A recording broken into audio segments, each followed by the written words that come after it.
Welcome back to the Reclaiming Your Power series. This is a 10-part journey about shifting out of conditioning and into alignment. In part 1, we talked about trusting your inner compass. In part 2, we redefined success in a way that actually feels aligned with your values. And now in part 3, we're talking about something most people avoid: vulnerability. So let's start at the beginning. What is vulnerability? Vulnerability is when you allow people to see the parts of you that you usually protect, such as your emotions, your fears, and your truth. Vulnerability can look like crying when you need to cry instead of pushing it down. It can look like saying, "I don't know," or "I'm struggling," instead of pretending you're fine. It can look like sharing a part of your story even when you're scared it might be misunderstood. It can look like setting a boundary even when it makes things awkward. It can look like showing affection first or being the one who reaches out. Vulnerability isn't one big dramatic moment. It's often found in small, honest choices we make every day.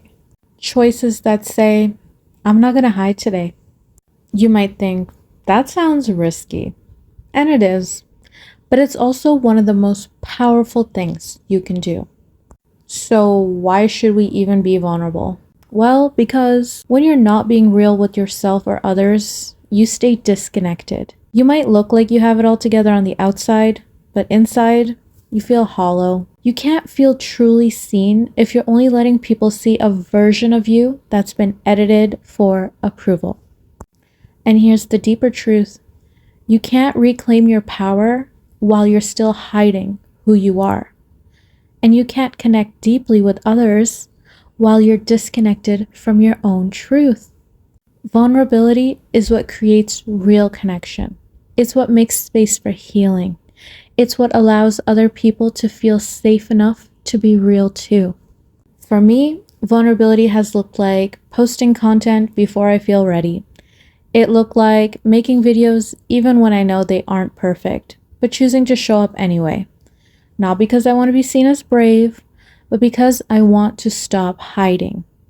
Beyond social media, it looks like having honest conversations with family, even when I know they might not agree. It's setting boundaries and standing by them, even when I feel guilty or unsure. It's admitting to myself that I want something different than what's expected of me, and letting that be okay.